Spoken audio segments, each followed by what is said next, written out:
Ritrovati amici di YouTube all'interno del canale di Valerio Celentano. Cominciamo oggi, abbiamo un po' di aggiornamenti, nuovi nomi per il Napoli, grazie agli amici di Fluido.net.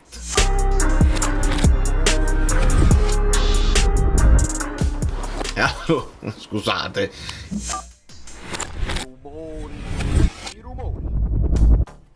No, amici bellini, vi spiego che visto che si sta parlando di mercato e De Laurentiis ha tuonato, ha detto proprio serve una finestra di mercato per rimediare straordinaria, mi sono andato a rivedere un pochino i video di quest'estate dove abbiamo analizzato i vari nomi che si erano fatti a centrocampo e non erano male, e mi diverto a riproporvi, magari qualcuno è nuovo, tipo Matthäus Comers, no? Qualcuno che si è iscritto adesso al canale, qualcuno che si iscrive adesso. Qualcosina l'avevamo individuata, la paura degli infortuni. Anche qui io lo tengo presente la questione degli infortuni, perché servirà gente, si gioca molto, si giocherà molto e non possiamo rischiare il dover trovare le caratteristiche per sostituire Anguissa, un giocatore più difensivo che serve. Insomma, seguitemi un attimo in questo viaggio nel passato prossimo, nel passato più recente, perché qualcosina l'avevamo detta e poi leggiamo queste dichiarazioni di De Laurentiis che ha parlato non so a quale convegno e cominciamo. Jaoui Cissé, vedete anche qua molto verde, e vedete che in questo caso ci sono percentuali di tiro, c'è una buona percentuale anche di passaggi, meno per quanto riguarda i gol, le creazioni da gol, però fase difensiva potentissima. Questo box to box qua ha caratteristiche diverse e io me le sono segnate, ho studiato, ho guardato con i miei pugni. Allora, 1,88, quindi ci siamo come stessa fisicità. Questo è un 2004, 21 anni compiuti, quindi è buono per le liste per 2 anni. Ragioniamo anche su questo. Destro di piede, per me a prima vista, perché poi dagli highlights sembrano tutti bravi, però vi dirò, a me Diouf non mi ha impressionato, mentre Cissé, per quel poco che ho visto, mi ha impressionato. Pensate un Duncan, pensate un Anguissa acerbo, però coi paragoni andiamoci piano. Però controllo e scarico, cioè controllo di palla e scarico immediato, contrasti nella zona sempre box to box, cioè davanti alla sua area per arrivare poi davanti all'area avversaria, e poi mi sono scritto una discreta visione e passaggi progressivi, cioè non disdegna quella di alzare la testa a differenza dell'altro e fare anche delle sventagliate, dei passaggi filtranti. Sotto questo punto di vista mi è piaciuto di più. Però da quello che ho capito, Cissé si è alternato tra il Rennes in Ligue 1 e il Rennes B che stava nella quinta divisione francese. Ha fatto molto meno partite, siamo arrivati più o meno a 1000 minuti, 14 partite in Ligue 1, 8 in quella divisione, il Rennes B praticamente, e quindi questo è uno ancora più giovane che deve fare più esperienza, però secondo me il potenziale è più alto, più interdittore, quindi forse più lui che quello che ci serve. Può piacere, può servire, non lo sappiamo. E prima di arrivare a Chukwuemeka e Mika Götze, perché là su Mika Götze io mi sono esaltato tantissimo, andiamo a fare un po' di comparazione anche con questi campetti e vedete che sono due giocatori completamente diversi. Cosa serve al Napoli? Cissé, che è quello che per me è il più pronto, quello con più interdizione, vedete i duelli, cosa che invece Diouf non ha. Diouf ha il passaggio chiave, Diouf ha la progressione palla al piede, che però anche Cissé non manca, passaggi progressivi, Cissé mi sembra un po' più completo. Ci sono anche altri nomi, tra l'altro tra quelli che non ho aggiunto perché ne abbiamo fatti tantissimi di nomi seguendo i vari esperti di mercato, illustrissimi esperti, come dice Falco, illustrissimi esperti di calciomercato, e ci sono stati anche nomi che poi non sono stati affrontati. Alcuni si sono mossi e sono andati dove dovevano andare, altri non c'è stato modo. Adesso si stanno facendo altri nomi. Il Liuk, ve lo ricordate? Il Liuk era, se non sbaglio, un gelato, non voglio dire la marca, ma il Liuk. Questo invece si chiama, ci spostiamo, Yegor Yarmoliuk,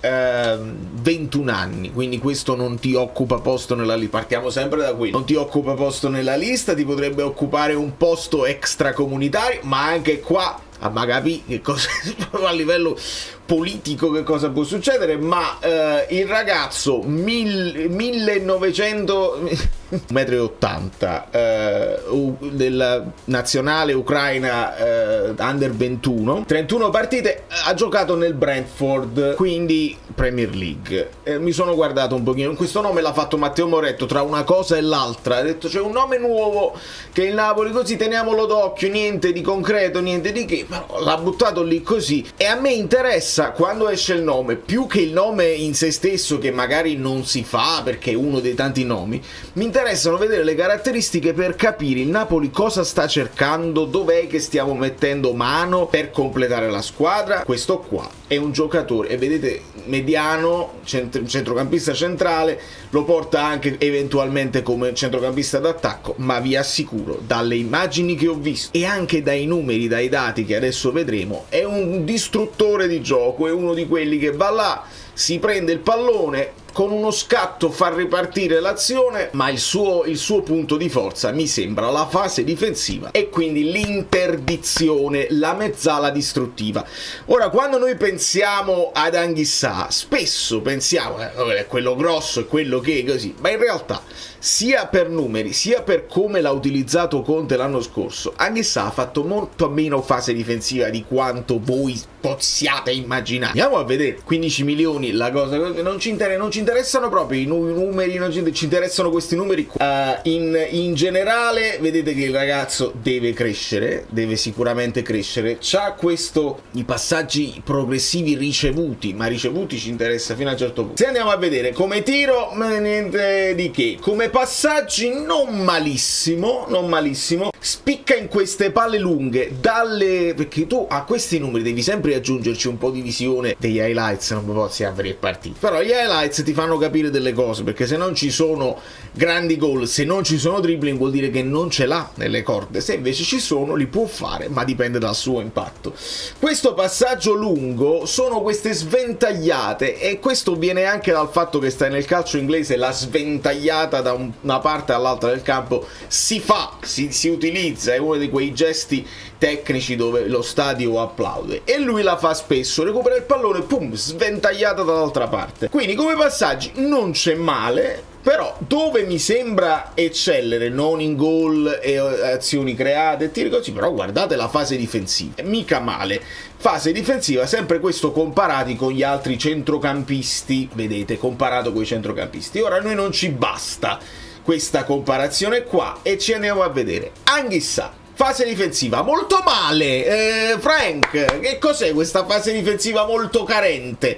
Non ci sono taco, malissimo nei taco Anguissa. Voi lo sapete che Anguissa è un giocatore pazzesco, che però ogni tanto ce ne ha fatte dire, e ci spieghiamo anche il perché. Anguissa fondamentalmente molto meglio nel tiro, nelle occasioni dove è andato verso la porta, perché quest'anno così ha giocato. Scott McTominay molto male in difesa, non era nemmeno il ruolo che doveva fare, però perde pochi duelli e non fa errori, ma per il resto pochi taco, anche lui pochi taco. Lobotka un poco meglio, perché attacca quelli che vanno in dribbling e va in contrasto.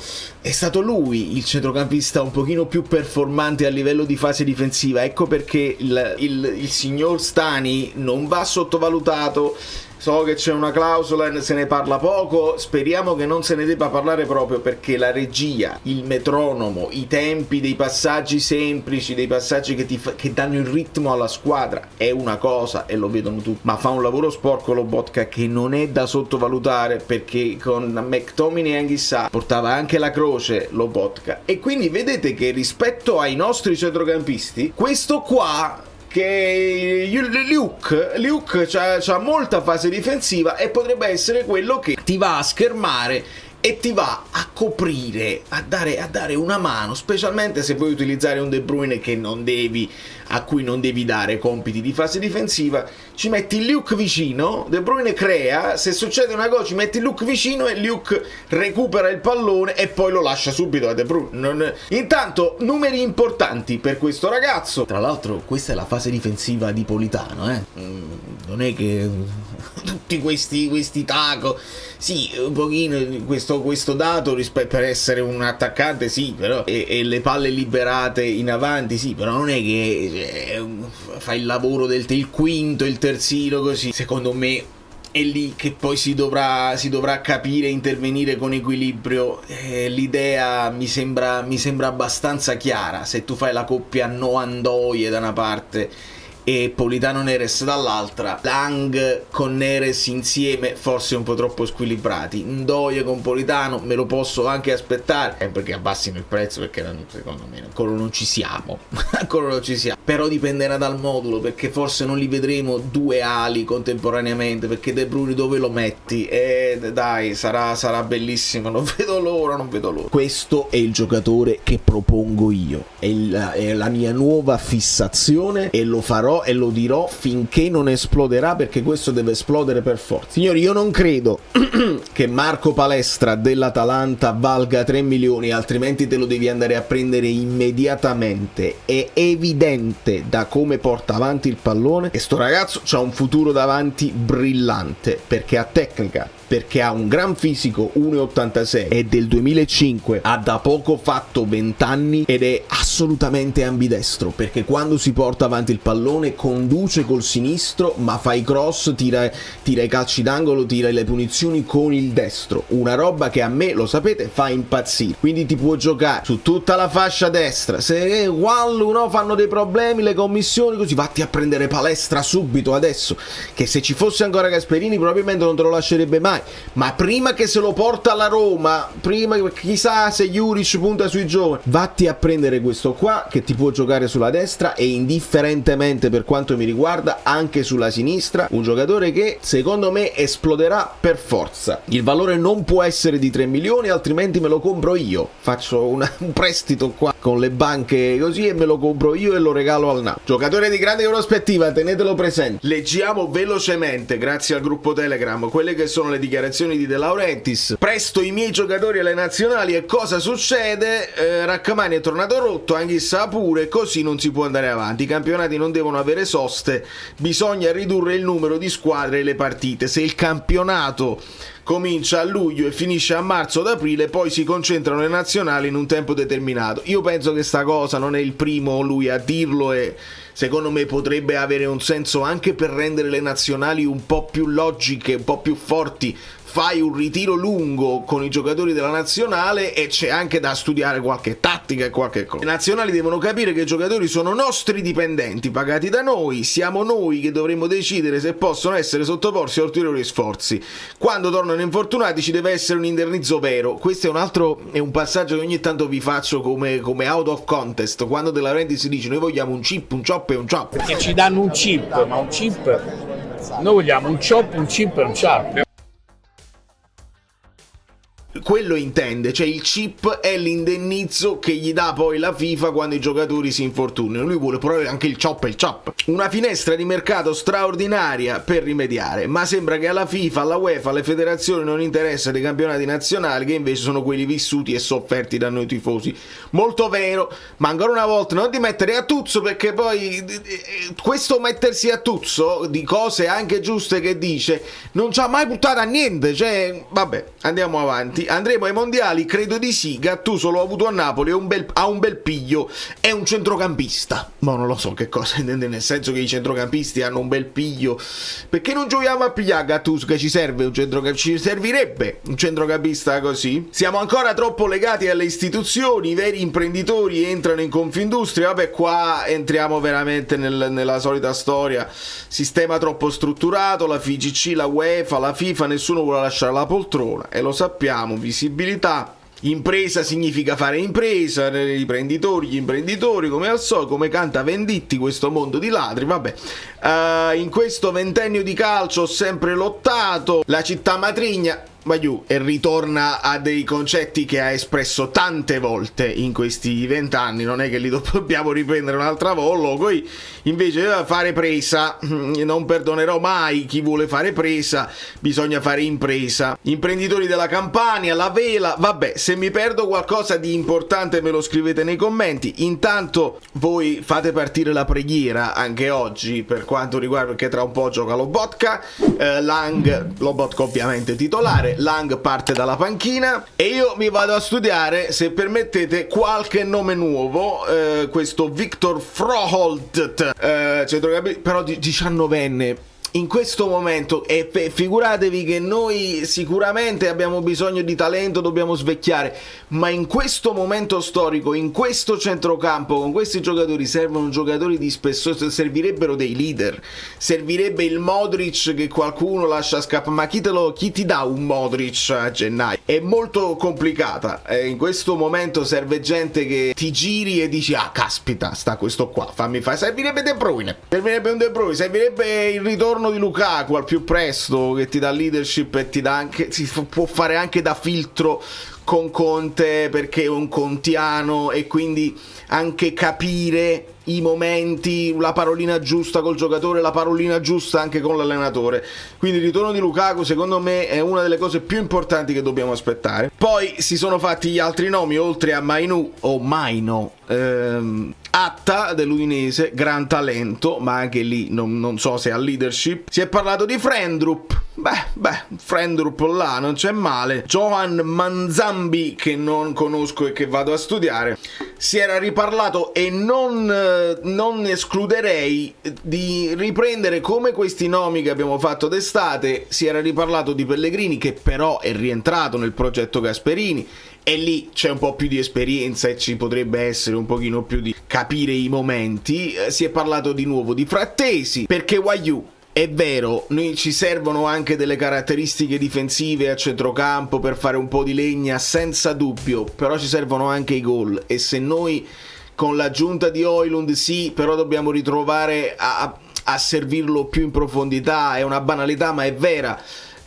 Questi gol dalle ali non stanno arrivando, i gol sono arrivati da De Bruyne, sono arrivati da Anghissà e un pochino da McTominay, quindi è sempre a centrocampo. Quindi capirei se il Napoli si va a rituffare su giocatori di inserimento, giocatori che hanno gol nelle gambe. Frattesi ce li ha, Pellegrini ce li ha, quindi mi spiegherei questa scelta. Serve gente di spessore in questo momento. Quindi vi bacio, vi abbraccio, andiamo a pregare. Non a tossire, sta tutto a posto. Ho cambiato un po' le luci, fatemi sapere se vi piacciono. Da New York, Valerio Fluido è tutto, continuiamo a studiare, non vi preoccupate, il video è un po' diverso dagli altri, però a me mi ha fatto sorridere, non so a voi. Devo scegliere tra Lucca, perché se ti chiedono 30 milioni per Lucca, io guardo Bonni, guardo Darwin Nunez. Se dobbiamo guardare, guardiamo bene. Mentre resiste anche il Bologna per Beuca, ma dice che 30 milioni non bastano. Vatta a Singo, che fai una cosa tutti insieme, vatti a pigliare a Singo.